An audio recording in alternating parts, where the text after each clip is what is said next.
একই ধরনের কথা বাইবেলেও আছে।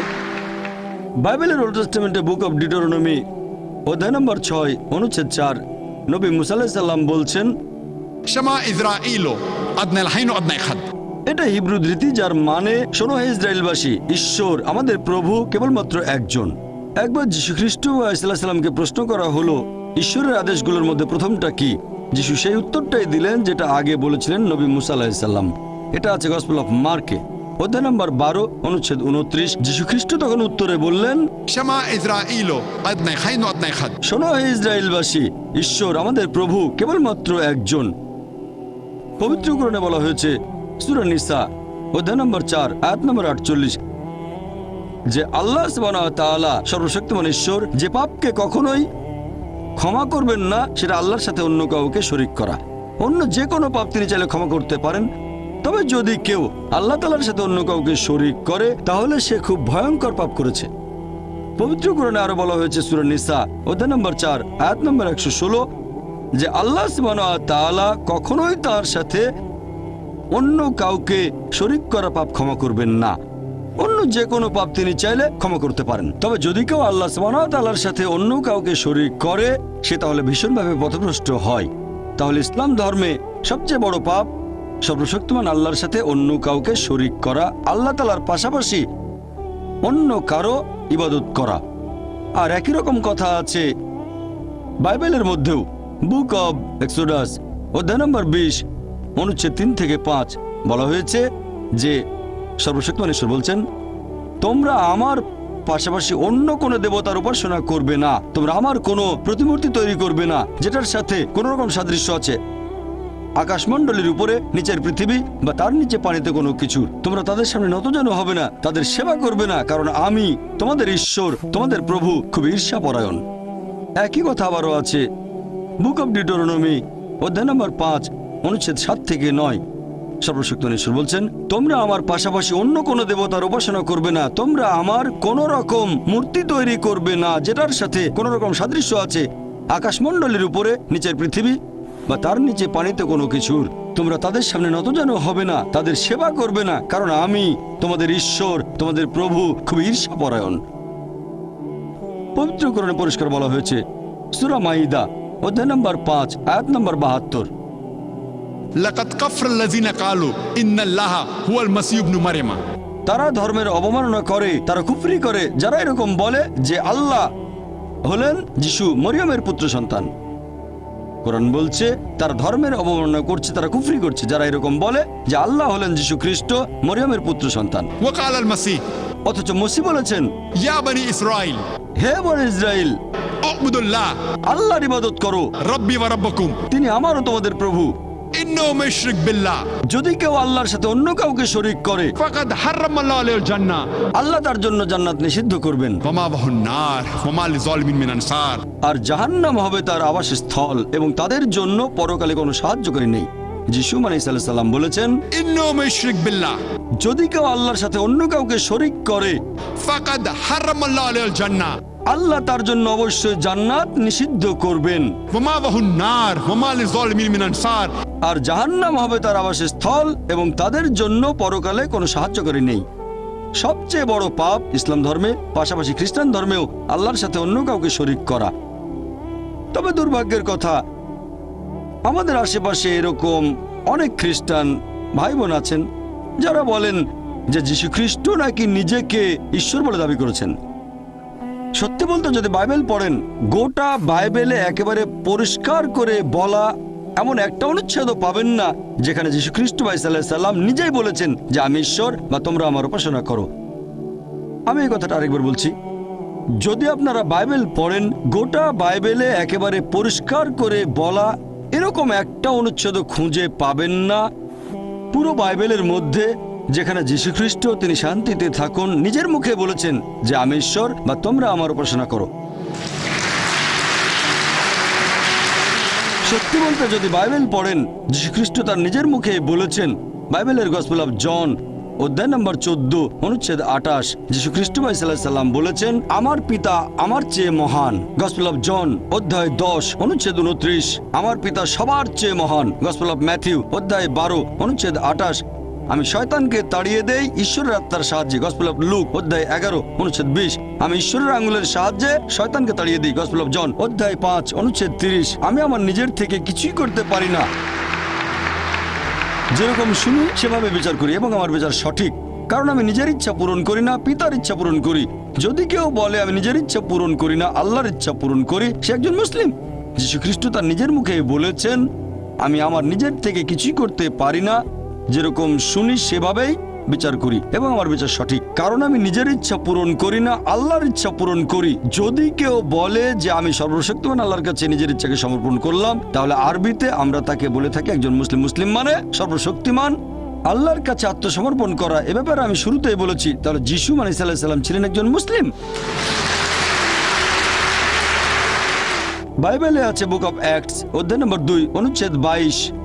বলা হয়েছে, হে ইসরায়েলের অধিবাসীরা, এই কথা শোনো, নাজারেত শহরের যিশু ঈশ্বর মনোনীত একজন মানুষ, তোমাদের মাঝে যে অনেক অলৌকিক আর আশ্চর্য কাজ করবে, ঈশ্বর তাকে দিয়ে এগুলো করাবেন আর তোমরা তা সাক্ষী। বলা হয়েছে, নাজারেত শহরের যিশু ঈশ্বর মনোনীত একজন মানুষ, তোমাদের মাঝে যে অনেক অলৌকিক আর আশ্চর্য কাজ করবে, ঈশ্বর এগুলো তাকে দিয়ে করাবেন আর তোমরা তার সাক্ষী থাকবে।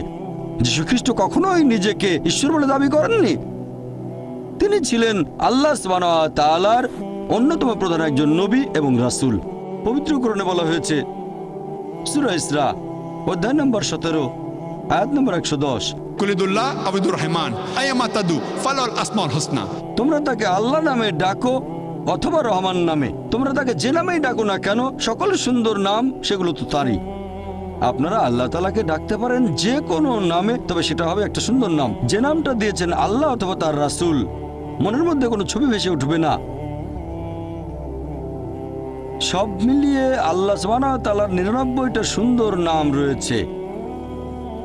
আর এই কথাটা যে সকল সুন্দর নাম আল্লাহ তাআলার, এটা আছে সূরা ইসরা অধ্যায় 17 আয়াত নম্বর 110।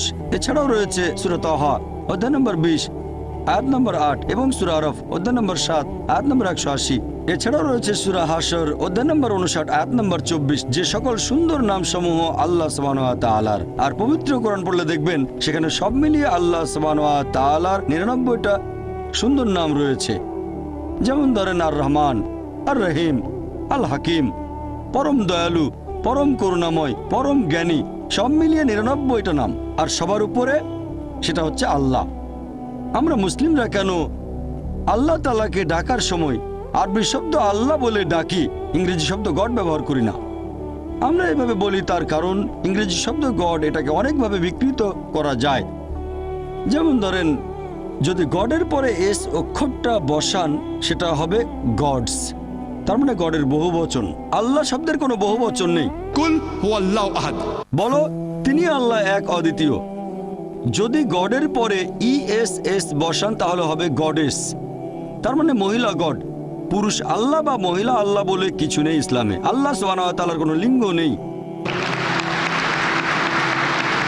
যদি গডের পরে ফাদার যোগ করেন সেটা হবে গড ফাদার, সে আমার গড ফাদার, সে আমার অভিভাবক। আল্লাহ ফাদার বা আল্লাহ আব্বা বলে কিছু নেই ইসলামে। যদি গডের পরে মাদার যোগ করেন সেটা হবে গড মাদার। আল্লাহ মাদার বা আল্লাহ আম্মা বলে ইসলামে কিছু নেই। আল্লাহ সম্পূর্ণ আলাদা শব্দ। যদি গডের পরে টিন শব্দটা বসান সেটা হয়ে যাবে টিন গড। টিন আল্লাহ বলে ইসলামে কিছু নেই। সেই কারণে আমরা মুসলিমরা আল্লাহকে ডাকতে গিয়ে আরবি শব্দ আল্লাহ ব্যবহার করি, ইংরেজি গড শব্দ ব্যবহার করি না। আর এই আল্লাহ শব্দটা ইসলাম ও কম্পারেটিভ রিলিজিয়নের একজন ছাত্র হিসেবে বলছি, এই আল্লাহ শব্দটা পৃথিবীর বিভিন্ন প্রধান ধর্মের গ্রন্থগুলোতে উল্লেখ করা হয়েছে। এই শব্দটা বাইবেলেও বলা হয়েছে। যদি আপনারা বাইবেল পড়েন, এটা হচ্ছে গসপেল অফ মার্কে অধ্যায় নম্বর 15 অনুচ্ছেদ 34। এছাড়াও হচ্ছে গসপেল অফ ম্যাথিউ 27 নম্বর অধ্যায় অনুচ্ছেদ 46। যীশু খ্রিস্ট সাল্লাল্লাহু আলাইহি সাল্লামকে যখন ক্রুশবিদ্ধ করা হলো, তিনি বলেছিলেন আল্লাহ আল্লাহ লামা সাবাক্তানি, যার মানে আমার ঈশ্বর কেন আমাকে তুমি ত্যাগ করলে।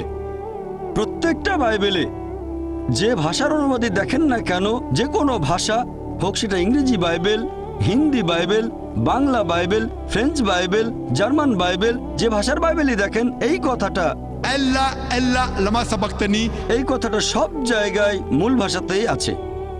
কেন? সেটা আল্লাহ ভালো জানেন। প্রত্যেক বাইবেলে অরিজিনাল হিব্রু কথাটা উল্লেখ করা হয়েছে, তারপর সেটার অনুবাদ বলছে আমার ঈশ্বর কেন তুমি আমাকে ত্যাগ করলে। তবে মূল কথাটা ألا ألا لما سبقتني উল্লেখ করা হয়েছে। এর কারণটা আল্লাহ সুবহানাহু ওয়া তাআলা ভালো বলতে পারবেন। সবগুলো বাইবেলেই পাবেন।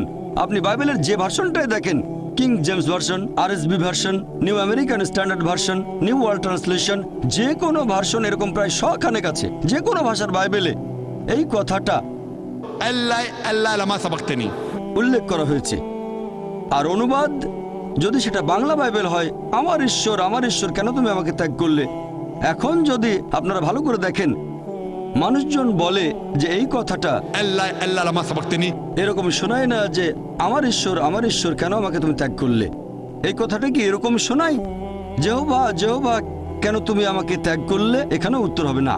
এখন এই কথাটা যদি আরবিতে অনুবাদ করেন, ألا ألا لما سبقتني এটা হয়ে যাবে ألا ألا لما تركتني হিব্রু আর আরবি এগুলো সেমেটিক ভাষা। ألا ألا لما سبقتني ألا ألا لما تركتني একই রকম শোনায়। তাহলে যীশুখ্রিস্ট নিজেও এই আল্লাহ শব্দটা ব্যবহার করেছিলেন, সর্বশক্তিমান আল্লাহ।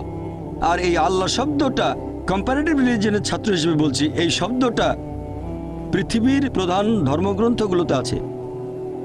যে কারণে আমরা মুসলিমরা আল্লাহ তাআলাকে ডাকার সময় আরবিতে আল্লাহ বলি, ইংরেজি শব্দ গড বলি না। ইসলাম ধর্মের দ্বিতীয় স্তম্ভ সালাত বা নামাজ। মানুষ সাধারণত সালাত শব্দটার ইংরেজি অনুবাদ করতে গিয়ে বলে প্রেয়ার। প্রেয়ার মানে হচ্ছে অনুরোধ করা, সাহায্য প্রার্থনা করা। আমার মতে প্রেয়ার শব্দটা আরবি সালাত শব্দটার সঠিক অনুবাদ নয়, কারণ প্রেয়ার মানে অনুরোধ করা, সাহায্য প্রার্থনা করা। আমরা নামাজ পড়ার সময় বিভিন্ন রকম সাহায্য প্রার্থনা করি আল্লাহ তাআলার কাছে। এছাড়া আমরা তার প্রশংসা করছি। এছাড়াও তার পাশাপাশি আমরা আল্লাহ সুবহানাহু ওয়া তাআলা সর্বশক্তিমান ঈশ্বরের কাছ থেকে উপকৃত হচ্ছি, পথ নির্দেশনা পাচ্ছি। আর এই কারণেই আমি মনে করি যে নামাজ হচ্ছে আমাদের জীবনে ন্যায়নিষ্ঠতার প্রোগ্রামিং। যেমন ধরেন সূরা ফাতিহা পড়ার পরে ইমাম সাহেব হয়তো পড়লেন সূরা মাইদা অধ্যায় নম্বর 5 আয়াত নম্বর 90, বলা হয়েছে يا أيها الذين آمنوا হে মুমিনগণ, إنما الخمر والميسر নিশ্চয়ই মদ পান এবং জুয়া খেলা, والأنزاب والأزلام মূর্তি পূজার বেদী ও ভাগ্য নির্ণায়ক স্বর, رجس من عمل الشيطان এগুলো সব শয়তানের কাজ। فاجتنبوا لعلكم تفلحون এগুলো বর্জন করে যাতে সফল কাম হতে পারো। এখানে আমাদের প্রোগ্রামিং করা হচ্ছে, দিক নির্দেশনা দিচ্ছেন আল্লাহ সুবহানাহু ওয়া তাআলা যে মদ পান করা নিষিদ্ধ, জুয়া খেলা নিষিদ্ধ, ভবিষ্যৎ গণনা নিষিদ্ধ, মূর্তি পূজা করা নিষিদ্ধ। আমাদের প্রোগ্রামিং করা হচ্ছে ন্যায়নিষ্ঠতার পথে। আল্লাহ পবিত্র কোরআনে বলেছেন সূরা আনকাবুত অধ্যায় নম্বর 29 আয়াত নম্বর 45, اتلوا ما أوحي إليك من الكتاب وأقيموا الصلاة إن الصلاة تنهى عن الفحشاء والمنكر আবৃত্তি করো কিতাব হতে যা তোমার প্রতি প্রত্যাদেশ হয়, এবং সালাত কায়েম করো, কারণ নিশ্চয়ই সালাত বিরত রাখে অশ্লীল ও মন্দ কাজ থেকে। পবিত্র কোরআন বলছে যে নামাজ বিরত রাখে অশ্লীল ও খারাপ কাজ থেকে। সেজন্য সালাতকে আমি প্রেয়ার বা প্রার্থনা বলি না, বলি ন্যায়নিষ্ঠতার প্রোগ্রামিং, অথবা সাধারণ ভাষায় বলতে গেলে বলবো ব্রেন ওয়াশিং। তবে মনে করেন আজান দিচ্ছে, কেউ আপনাকে বললো কোথায় যাচ্ছেন, আপনি বললেন ব্রেন ওয়াশিং এ। এই কথাটা একটু অদ্ভুত শোনাবে, সেজন্য আমার কোনো আপত্তি নেই যদি কেউ সালাত শব্দটাকে ইংরেজিতে বলে প্রেয়ার। তবে মনে করিয়ে দিচ্ছি যে এটা সঠিক অনুবাদ নয়। একইভাবে আমি বলেছি যে আল্লাহ হচ্ছে সঠিক শব্দ, গড শব্দটা এর সঠিক অনুবাদ নয়। তবে কেউ যদি আল্লাহকে বোঝাতে গড শব্দটা ব্যবহার করে অমুসলিমদের সঙ্গে আলোচনার সময়, যেমন আমি করছি, অমুসলিমদের আল্লাহর শব্দ বোঝাতে, এতে কোনো আপত্তি নেই। তারপরও মনে করিয়ে দিচ্ছি গড শব্দটা আরবি আল্লাহ শব্দের সঠিক অনুবাদ নয়। একইভাবে প্রেয়ার এই শব্দটাও আরবি সালাত শব্দের সঠিক অনুবাদ নয়। আমাদের মুসলিমদের জন্য এটা আবশ্যিক যে প্রতিদিন কমপক্ষে 5 ওয়াক্ত নামাজ পড়ব। পবিত্র কোরআন বলছে সূরা ইসরা অধ্যায় নম্বর 17 আয়াত নম্বর 78 এবং সূরা তাহা অধ্যায় 20 আয়াত 130 যে আমরা প্রতিদিন 5 ওয়াক্ত নামাজ আদায় করব। যেমন ধরেন একটা স্বাস্থ্যবান মানুষ, ডাক্তাররা আমাদের বলেন যে প্রতিদিন অন্তত 3 বার খেতে হবে। একইভাবে আত্মার সুস্বাস্থ্যের জন্য আমাদের উচিত প্রতিদিন 5 ওয়াক্ত নামাজ পড়া। পবিত্র কোরআন বলছে, সূরা মাইদা অধ্যায় নম্বর 5 আয়াত নম্বর 6, হে মুমিনগণ, যখন তোমরা সালাতের জন্য প্রস্তুত হবে তখন তোমরা মুখমণ্ডল এবং কোনই পর্যন্ত নিজেদের হাত ধৌত করবে এবং তোমাদের মাথা মাসাহ করবে এবং গোড়ালি পর্যন্ত তোমাদের পা ধৌত করবে।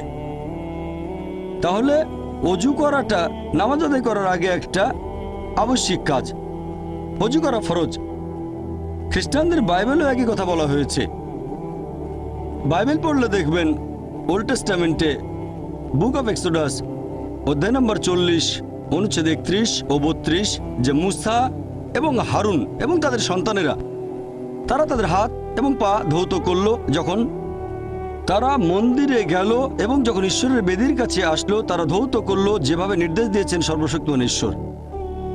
একই কথা আবারও আছে বুক অফ অ্যাক্টস অধ্যায় 21 অনুচ্ছেদ 26 বলা হয়েছে যে পল এবং তার সাথের মানুষজন ধৌত করল যখন তারা প্রভুর সামনে আসলো।